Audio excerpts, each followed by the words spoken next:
кездесулер болмаған сияқты, әлде аяулым қалаған дәрежеде болмады ма деп түсінбей отырмын мен. Жоқ, дәрежеде емес. Ашылып сөйлеспеді деп жатсыз. Жай ғана сөйлесу жоқ. Бірақ кездесу болады, бірақ сөйлеспейсіздер ма бір-біріңізбен?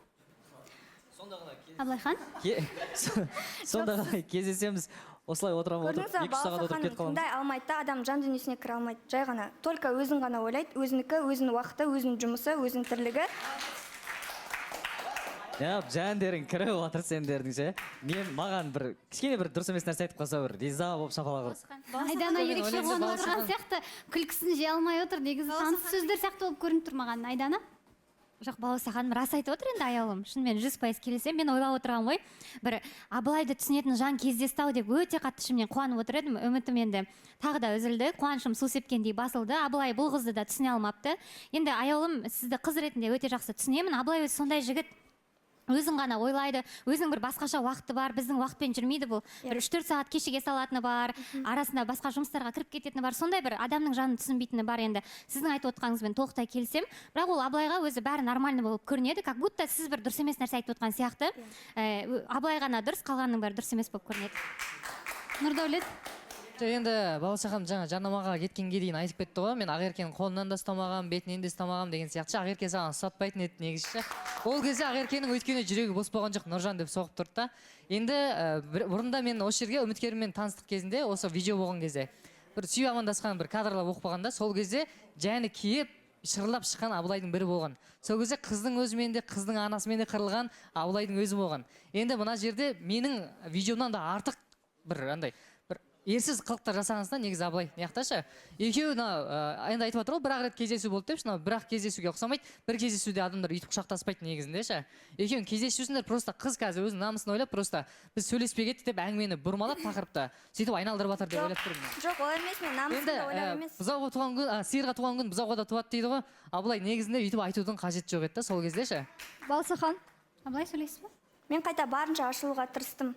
Сол үшін де мүмкін рұқсат бергенде шығармын. Жоқ, бұл жерде қандай рұқсат? Сезім ашылады деп солай. Өзің те бір идеяларың болды ғой негізінде. Аяу. Болды. Жоқ, бұл жерде одан басқа музыка қою керек еді. Балауса ханым, Қандай сияқты болсын? мен сөйлеп алсам болады ма? Қатысушылар түсінбей жатырмын да, неге Абылайға бәрі жәндері кіріп бір шалыс басып қапты деп. Осы жерде кім жаман, Абылай болып жаман болып отыр? Ал сіздерге ақша керек кезде, қарызға сұрағанда кім жақсы, Абылай жақсы болып шығады ғой осы. Сосын аяулым, қош келдіңіз. Бір ғана кездесу болды деп жатыр, мен сізді түсініп жатырмын қыз ретінде. Бір ғана кездесу болса да, зато қандай кездесу сізге істеп берді? Кино көргендей болды ғой. Ответственно, жауапкершілікпен Абылай не істеді деп ойлаймын. Кино көргендей болды ғой. Балауса ханым, айтсам бола ма, түсіндіріп кішкене. Кино сияқты түсірілген, керемет түсірілген, бірақ сіздер содан алдын да ол жерде болмадыңыздар, менімен бірге видеодан алдын. Және видео түсіріліп жатқан кезде де сіздер болған жоқсыздар ғой, білмейсіздер. Және видеоға дейін айттым ғой, мен өзім келдім, және аяқ асты ертең эфир дегенде, онда видео түсіру керек қой деп айтып қалды.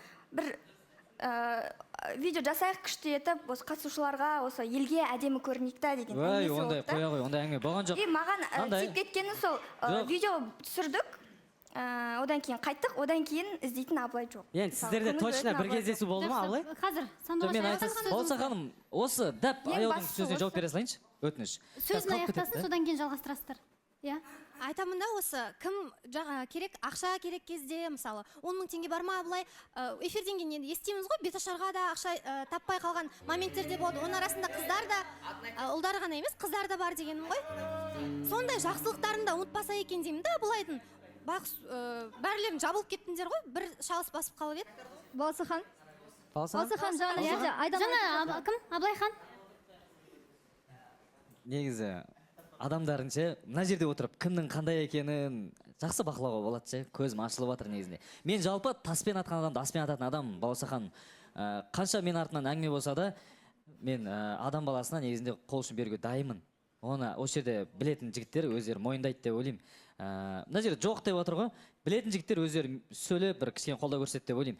Жарайды, мәселе ода емес. Аяудың жаңағы несіне ішім күйіп бара жатыр да, кездесу. Сіз жаманатты қылу емес бұл жерде мақсат. Мен ішімдегіні айтып жатырмын. Сіз әлі де түсінбей жатсыз да, бірден ашуланып кетіп жатсыз. Просто андай ғой негізі. Эгоңызға тиіп барады. Ашуланған жоқпын, аяу, жаным әшейін. Бізден андай кездесу болды, бірақ бұл кісінің айтып жатқаны біз іштей ашылып сөйлеспедік деген сияқтын айтып тұрсыз ғой да, біз андай жоқ ол туралы да біз негізінде бастапқыда сөйлескен болатынбыз. Біз эфирге дейін бұл кісі келмей тұрып біз негізі танысып қалдық бір жерде. Одан кейін тағы бір жолықтық. Жолыққан кезде біз негізі біраз нәрсені ақылдасқан сөйлескен сияқты едік негізінде. Сен бұл кісі келетінін де айтты. Негізі басынан бастап айтса, сол кезде дұрыс болар еді деп қараңызшы, айтамын сол да. кезде жақсы маған қарым-қатынас жасадыңыз да, жақсы қызыққан сияқты, күшті көңілдер бөліп, іздеп та, ал мен үміткер болып келдім, одан кейін болды. Жоқ.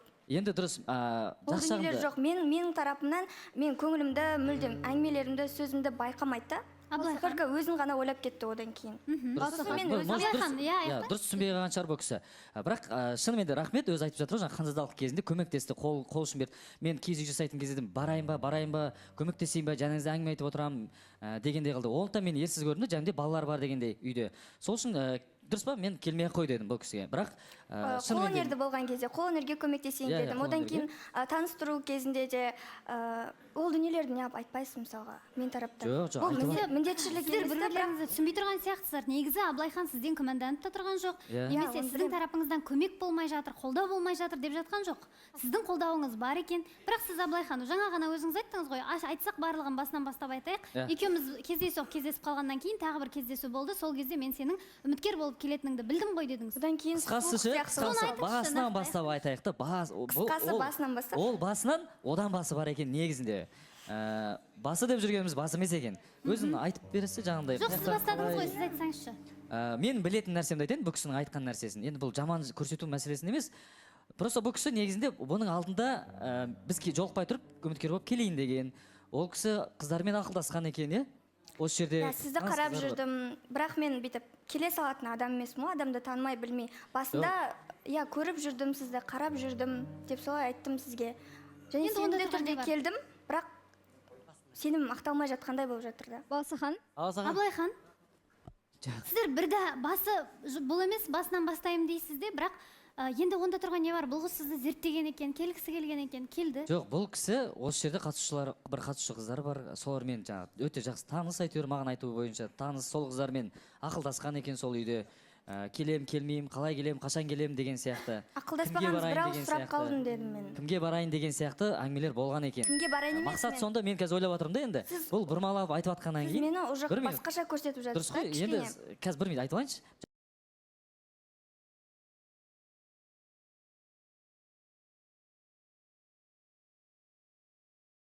Сенің бұрмаланған сөздеріңе қарап, енді мен ашық айта берейінші дегендей ой келіп отыр да енді, чтобы әңгіме ашылсын. Бұл кісі кімге барайын деген сияқты болды, сонымен кімге барайын деген жоқпын, Абылай, неге олай бастап жатырсыз? Нені айта алмай отырсыздар, тіпті шатастырдыңыздар ғой. Абылайхан, жоқ, тыныш, тыңдайықшы. Андай, Балсахан, мен өзім мойындамайтын адамды өтірік нәрсені жек көремін да, когда адам. Шындығын айтыңыз, турасын айтыңыз, басқасы керек емес. Өтірік айтпасаңызшы. Мен естігенді маған айтқанын айтып жатырмын. Жақсы, естігеннен бұрын сіз айтып отырсыз ғой, жақсы қыздармен ақылдасыпты. Не істесем екен, кімді таңдасам екен? Жақсы, ал екінің бірі сөйтетін шығар құрбыларымен. Бірақ одан бөлек, сіз айтып отырсыз ғой, өткен жолы мен сізден қайталап сұрадым. Абылайхан, сіздерде кездесу болған бе еді? Сіз білетін бе едіңіз? Бұл кісінің келетіндігі жоқ дедіңіз. Ал қазір басы басқа мәселенің деп бастадыңыз. Неге? Себебі аяулым сіздің шамыңызға тиетін бір-екі сөздерді айтты, сіз шындықты айтып жайып салайын деп отырсыз. Жоқ, бұл әңгімені кейін айтты да, біз кездескен кезде, жолықпаған кезімізде, сол кезде айтып отыр, біз сол кезде сөйтіп пландағанбыз деген жақсы, ал одан кейін сіздер яғни кездейсоқ шығарып салдыңыз ғой? Иә. Сол күннен кейін сіз тағы да кездестіңіз? Иә, тағы бір рет жолықтық болды. Тағы бір рет жолықтыңыздар.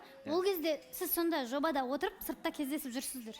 Жоқ, біз негізінде бұл кісімен жолыққан кезде біз өзіміздің анау тоймен айналысамыз деген мәселемен сонымен жолыққан болатынбыз. Мен бір нәрсе ашып жатқанмын, соған осы кісіге бір бастамасын бастайық дегенде жолыққан болатынбыз. Ал ары қарай ол кісі өзінің ойын айтты, ашық жаңағындай, соған байланысты уже ойымда қазір ол тұрды да, қазір айта салдым андай. Бір осы кісіні түсіру мақсатында емес, просто әңгіме ашылса екен. Бұл кісі де кішкене ренжіп жатқаным бұрмаланып жатыр әңгіме. Өйткені кездесу болған жоқ деп жатыр, бірақ кездесу дейді. Бізде бірнеше кездесу болды. Соны неге өйтіп жасырып? Жоқ, кездесу неге тыңдамайсыз? Неге түсінбейсіз, Абылай? Жоқ, сен түсінбейтін емес, айтасың. Кездесу болды ма, болған жоқ па? Ондай мағынада айтқан жоқпын ғой. Жай ғана жоқ, маған жауап берші, қара. Мен қазір қысқа айтсам түсінетін шығарсың мүмкін. Жоқ, маған жауап берші. Бізде бірақ кездесу болды, бірнеше кездесу. Абылайхан үшін айтып отырған мәселе кіммен талқылады осы жердегі? Кім аяулым қай қызбен талқылады, кімге барайық деп? Жоқ, ондай талқылау болған жоқ. Жай ғана мен аяулым сіз ба? Иә. аяулым үйіне барғанда сұрап қалғанмын мен. тоқтаңызшы аяулым. Иә, біз бірақ ондай қатты жақын араласпаймыз негізі аяулыммен. Жай ғана менен сұрап қалғаны бар еді, Аблайға барсам бола ма деген сияқты. Жай енді білесіз. Сіз рұқсат келе бер дедіңіз ба? Жоқ, Балауса ханым андай мағынада сұрады, қандай жігіт деген сияқты. Енді әрбір қыз құрбысынан сұрайды ғой, совет сұрайды ғой, жай ғана солай сұраған еді. Артық дым жоқ ол жерде. Онда тұрған не бар, кім Аблайхан? Ал ақылдасып сөйлесіпті. Іштеріңде жүр ғой Аблайхан деген жігіт жақсы ма, барсам қалай ойлайсың депті. Мынандай нәрсе енді арам ой ғой, қазір енді бұл кісі сөз бұрмаланғаннан кейін бірден уже бір жаман ой кетті. Значит, бұл кісі бір ақылдасып бір сондай сияқты келді ма деген сияқты. Басыңыз айналып қалды ма? Не болды? Біз әбір көрген адам сияқты айтып отырсыз. Бірнеше кездесуді, бір-ақ кездесу болды дегеннен кейін уже ойым, мынау кім деп қалдым да Балауса ханым. Сіз яғни қазір бірнеше кездесу болды, соны басқаша етіп өтірік қылып шығарып отыр, содан кейін сіз соған ренжіп отырсыз ғой. Демек келгендегі жоспары бөлек қой деп отырсыз ба? Білмеймін, басында мысалға қандай мақсат деймін да, просто ол бізде, мен ойымша бізде телефонмен сөйлескен кезде, видеомен сөйлескен кезде басқаша әңгіме, басқаша нәрсе болады. Мен жазамын, мен звондаймын. Жоқ, мен бұл кісіге, мен көрсете аламын да, мен жазамын, мен звондаймын, бұл кісі WhatsApp-ын андай өшіріп тастайды. Бір бәле қылып, звонок бармайтындай, жазу бармайтындай, өзі кірген кезде ғана баратындай қылып қойған да.